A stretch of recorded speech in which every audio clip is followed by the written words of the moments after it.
Hello, my fellow concerned friends. How are you guys doing? How has your weekend been? Let me know what you're up to or what you have done. Was it just relaxing? Did you guys go watch fireworks? I took my family out to go watch fireworks, and it was genuinely like one of the best fireworks shows that I've ever seen, and my kids absolutely loved it. None of them got scared. Isn't that insane? That's awesome. So good experience for them, not traumatic, and I take that as a win in my book. And here I am.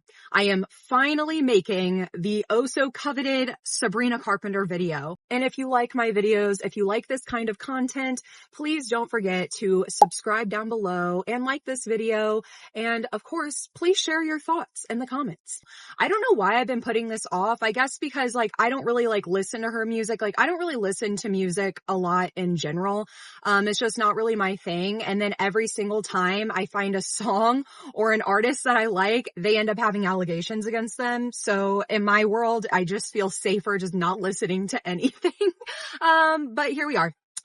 We're here, we're making it. I have my opinions, and like I said in the last video, please hear me all the way out before you start coming from my throat. I know that Sabrina's fandom is almost just as intense as Melanie Martinez's fandom, and if you guys are following me on TikTok and you remember when I was talking about the Melanie Martinez stuff, yeah, people came for my throat.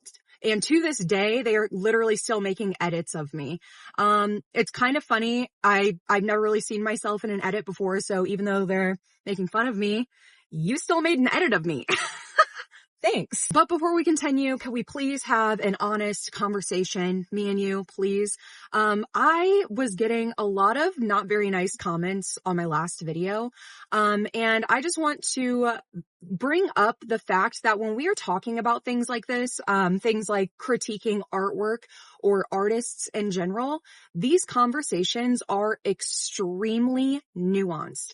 And I am asking you guys to please also have some nuance while you are listening to these videos that I make. For instance, in my last video that I posted, I had mentioned liking some of Marina Abramovic's work, and I was getting so many comments of people just completely assuming that my saying I like some of her work and I think some of her work is very powerful and very inspiring is the equivalent of me saying I completely like her as a person, I completely support her as a person, I'm Marina's #1 fan. No, that just because I am criticizing someone's artwork does not mean that I'm automatically saying that they are a predator or they are a bad person and everybody should ignore them and they should pay for the sins that they've made. No.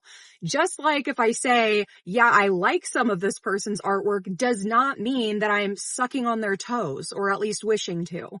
Please, can we have some nuance? Because this is going to be a hard video to make and it requires a lot of open-mindedness and nuance. And yeah, please don't make assumptions about somebody's character. If you have a question, like I always say on TikTok, if you have a question, just ask. If I say something that is factually incorrect, or you're like, wait, do you know about this? Just let me know, because I am the kind of person where I don't think that I'm a great person right now, right? I don't think that I know everything. I don't think that my opinions are 100% right all of the time. And I am constantly trying to grow and evolve as a person. That is what I always want to do. I constantly want to be open-minded and learning and trying to make myself into the kind of person that I needed when I was a child.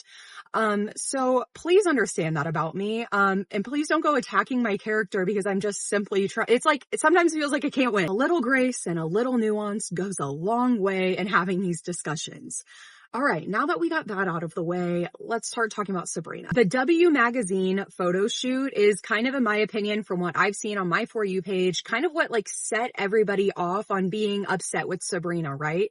And I have to say, yeah, when you look at this photo, it's one of those things where it's if you know, you know. And if I'm just being completely honest, when I saw those pictures and when I saw people having such a big reaction to them, I was a little bit, first of all, not surprised by seeing the pictures, but a little bit shocked at everyone's reaction because I haven't liked the way that she presents herself and her art for a long time. I've just kept it to myself, because a lot of times I have to ask myself, am I projecting my own trauma, or is this actually weird? And so, yeah, like when it comes to things like this, I do kind of wait for like a normal person to have a problem with it. Cause then I'm like, okay, yeah, I'm valid. I'm valid. Okay. I can talk now. But yeah, I found the way that she presents herself for a long time to be very odd. Like the short and sweet tour, the wearing kind of like baby doll clothes and just really putting an emphasis on her height and how young she looks has always rubbed me the wrong way.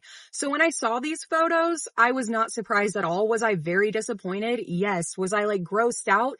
Yes. Because if you don't know what I'm talking about, in my opinion, and in so many others' opinions, these photos really very closely replicate a scene from a movie that was made from the actual book, Lolita.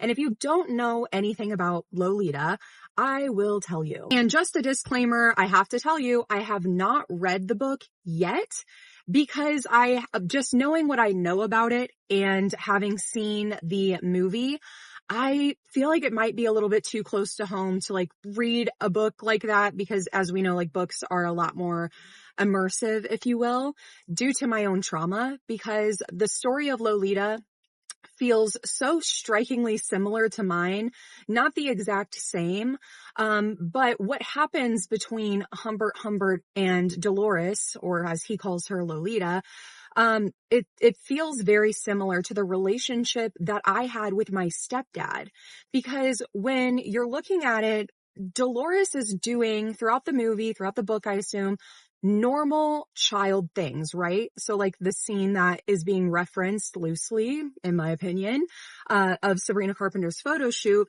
is the scene where Dolores is outside on a presumably hot summer day and she is reading a magazine underneath of the sprinkler, kicking her feet, being a normal preteen young girl. And that is when Humbert it comes to kind of view the house, view the property, because he needs a place to rent, like a room to rent. And he's not really feeling the place, if I'm being honest, especially because of Dolores's mom, not really feeling it until mom takes him outside to the backyard, to the back garden, and is showing him around.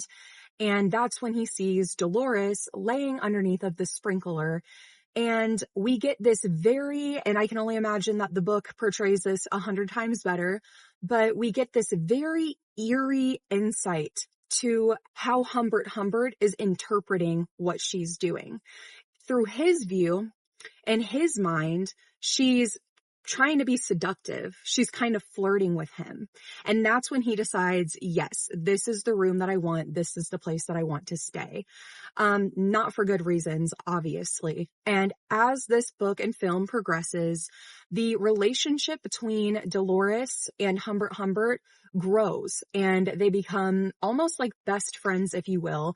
It seems like through Humbert's lens, Dolores is quite fond of him, and it seems so. I was also very fond of my stepdad. He was my best friend. I didn't see anything that was going on between the two of us as wrong until it was very wrong. And then that's when the glasses came off and all of my trauma started to just pour out of me. But while Dolores is navigating this relationship through the lens of this could be my dad, I finally have a dad, somebody who's going to look after me and blah, blah, blah, blah, blah. Humbert is viewing this relationship's growth as the end goal is them being together, like they're meant to be together. And he genuinely thinks that Dolores is completely on the exact same page as he is. So in knowing all of that, it really begs the question of why this pose, why in a very similar dress that Dolores Hayes had on in the movie itself. It's just so eerily and strikingly similar. Why? And now I am aware that Sabrina has come online, specifically in a TikTok comment section. If I can find it, I'll put it up here, and said that she's never seen the movie. It's not even been on her mood board, whatever that means. I don't know why Lolita would be on anybody's mood board. But moving past that, that's her claim. And if I'm being completely honest, I believe her. I believe her for sure, because if you look at other shoots done for this magazine, they are very similar as well, like very similar aesthetic and very similar theme. If you look at this photo of Charlie XCX, I think is how you say her name. I don't have it in front of me right now. And again, I don't listen to music, but all very similar vibes, if you will. So I feel like if anything, we should be looking more into who is these photographers who are setting these things up? Like, what are their inspirations? It's kind of feeling like for a lot of them, for some of them, it's Lolita, right? It's that younger but innocence, but I'm also trying to seduce you. And I think that that's wrong. However, as an artist, as a celebrity, as somebody with a lot of influence, and specifically a lot of influence on young children who are listening to your music and looking up to you, and you can make the argument of, oh, well, that's the parents' responsibility to block. It is the responsibility of the artist to know their fan base, to know who's watching and know what things would be appropriate and what things would not be. In this case in particular, like I said, I don't think that she went in there and was like, make me look like Dolores Hayes. I don't think that that's what happened. Like I said, I think that this is just kind of something that that magazine does, and we can, have a debate over if that's right, wrong, who needs to be investigated or whatever. However, she is made aware of it now, and I find it very distasteful and extremely rude to any of her fan base that just so happens to be a survivor of sexual abuse, specifically in the context of what happened to Dolores Hayes, which unfortunately so many of us can relate to. I find it very insensitive and very rude to just respond to it by being like, never seen it, wouldn't never see it. Like that's very, it gives the air of like, I don't care. I just want this, like, leave me alone. I don't care. Leave me alone. And it's in the context of, hey, like, you are strikingly resembling a character that is a child and being groomed by a father figure. And your only response is, nah, not. Like, I think that that's really distasteful. So yeah, I do plan on reading Lolita. Right now I'm reading Cows, if you guys saw that. Anyway, I'll plan on reading Lolita next, because I feel like I need to be able to have a more, better, opinion and educated whatever. I think you know what I'm trying to say. However, I will parallel Lolita with a book I have read that follows a female predator targeting her underage male students. It's called Tampa. It is a horrible book. It is very difficult to read. But that's happening. And I feel like Tampa is a very, like, good representation of, like, modern day, like, with teachers and things like that. So I think, like, yeah, I suggest, like, you should, I hate suggesting things like this because it's like, it's with good intentions. If you want to better understand, that's the way to say it. Okay. If you want to better understand how these people think, how they justify to themselves the things that they are doing, I think you should read Lolita. I think you should watch Lolita. I think you should read Tampa, because boys are targeted too. It's not just little girls from creepy old men or like nice looking men or father figure men. It's also boys being targeted by family members who are women. And it can be little girls being targeted by women. Yes, women can prey on little boys, and that absolutely does happen, but women can prey on little girls too. And now maybe you're thinking to yourself, of course, Danielle, like that's so clearly obvious, duh, but we're not talking about that here. I want to talk about it because I think it is relevant in regards to Sabrina, and why I'll give her the benefit of the doubt that maybe it wasn't her idea to do the Lolita photo shoot, but her lack of care surrounding the concern tells me like a little bit there might be more to the story, you know what I mean? And I say that because of some clips that I've seen. I'm full grown, but I look like a Nina. Come put something big in my casita. Mexico, I think you are bonita. The photo shoot, the lack of care for the concern that the people have, paired with clips like these that I have seen from her concerts, does make me want to say, maybe we should continue just like looking at her and just watching just to make sure, if you know what I mean. So there you just heard her say, I'm full grown, but I look like a Nina. Which I talked about this on my TikTok, and thank you to my Spanish speaking community out there who is able to give a more like accurate translation. So, I mean, if you translate it differently or Google says something differently, I don't know what to tell you. I'm going to listen to my followers who speak Spanish. And essentially this is saying I'm full grown, but I look like a little girl. Come put something in my little house. why are we saying that? Like, what do you mean? Like, what do you mean? What do you mean? I'm full grown, but I look just like a little girl. Why do you need to advertise that? And then I saw some other people being like, oh, well, that's just like the outro and she was just rhyming and stuff. Okay. Maybe it was just a rhyme. Maybe that's genuinely all it was. A poorly, ad-libbed rhyme right off the top of her head. And it just so happened to be one of the very worst things that you could ever compare yourself to. Red flag is sort of like the up and down, because you want to feel like stable in your heart, don't you? But how old are you actually? You're 16? Oh no, you got time. Let him fuck you up. No, I'm kidding. No, don't do that. I'm just saying, if you're 16, I feel like it's definitely a time where you're learning people and you're learning what you won't like and what you will like. Also, I don't know why I'm giving you advice. I don't know anything. Have you heard the album? It's like, yeah. But I feel like I have a little bit more knowledge now. So where would you say right now, like, how are you feeling? Would you say you're feeling quite sad? Would you say you're feeling angry? Or would you say you are horny? Wait, I shouldn't have asked you that. You're underage. Oh my god! I didn't ask her that. No. Are you just like excited to meet other people?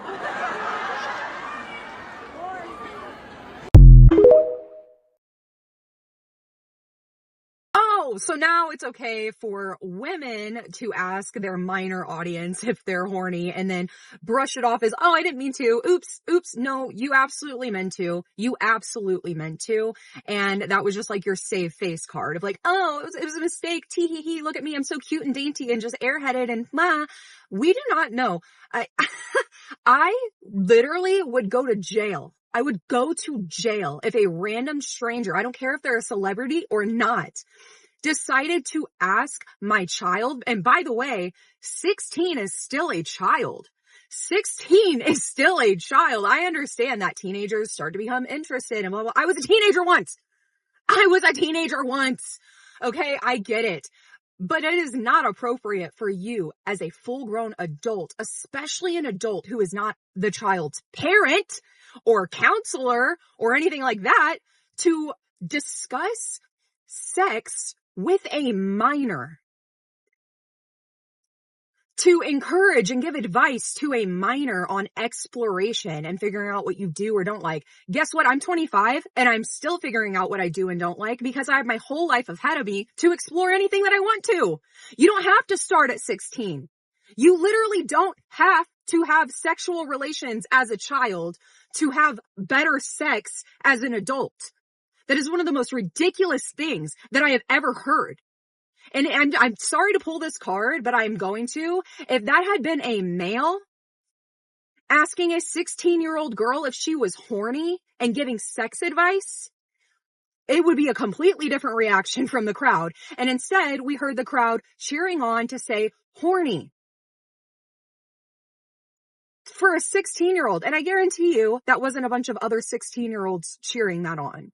Like, we have so lost the plot about what is appropriate and not with children, and give celebrities, specifically women celebrities, a free pass to do whatever they want. And then we get surprised when years later, victims start coming forward. You're so cute.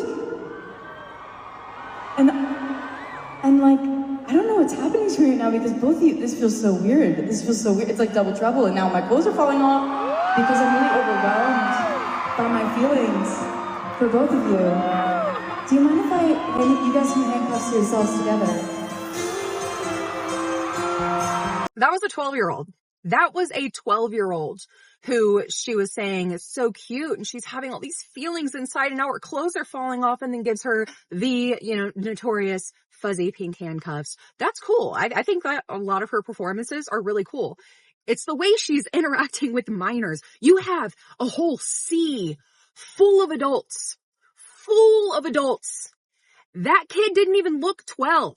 To me, she looked like 8, maybe 9, maybe 10, not 12. So you cannot even make the argument of, oh, well, maybe she looked older and she didn't know. That was a child.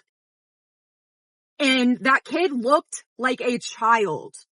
So once again, what's with the free passes? Well, it's just part of her show. It's just, she can choose to not incorporate minors into her show while referencing herself to looking like a little girl while being a sex icon. That's inappropriate. That is wrong. I think that that's wrong. And now I already know that there's going to be some of you rightfully saying and rightfully making the argument, well, if you're canceling Sabrina over this, and by the way, I'm not canceling her. I'm quite literally just sharing my opinion. I probably will still listen to her music when it comes on the radio and stuff. Like, I'm not a big cancel freak. Okay. My goodness. I'm just saying maybe let's be a little bit more aware and, a little bit more observant and maybe hold her accountable more. Tell her to stop doing this and actually make her reflect and stop calling on minors and being weird. But like I said, I am assuming that I'm going to have people saying, well, if you're going to cancel her, well, then you also need to cancel Sydney Sweeney, which, okay. And then you also need to cancel Charlie XCX and anybody else who does these kinds of photo shoots. And, I kind of disagree. Now, I won't disagree if these other people that we're talking about have like other issues associated with them, like we have just seen with Sabrina incorporating minors, referencing to herself to looking like a child. Yes, then yeah, I agree. Yeah, hold them to the same level of accountability for sure. I have not personally seen that. What I talk to you guys about are things that I see organically on my For You page or a bunch of people tag me in it. Believe it or not, I am not way up there in the pop culture world. I don't really know what's going on there until I do a deep dive on it. So with all of that being said, my closing statement is this, folks. I think Sabrina is extremely talented. She is so beautiful. And from what I've seen, she does really exciting and, pretty unique performances, which I think is really fun. I like her like little, towel reveal thing, blah, blah, blah. But the kids stuff, I just can't excuse it. And I don't think that it's a mistake, especially when it keeps on happening. And she does not care about our concern with the photo shoot at all. So I'm not saying you shouldn't listen to Sabrina. I'm not saying you shouldn't go to her concerts. I'm saying if you're going to be her fan, please hold her accountable. Like if you're going to go to her concert and you see her like calling on a kid and you're standing right there to be like, what the fuck are you doing? Like, hold her accountable. Let's not let something happen. Okay. Let's just be observant, be mindful, keep spreading awareness and talking about how these things are harmful and it's grooming. And yeah, keep listening to her music if you want to. Like, I'm not going to shame you for that. I don't care what you listen to, but that's all I have for you guys. I hope that you enjoyed this video. I hope that we are able to have a really nice discussion down below.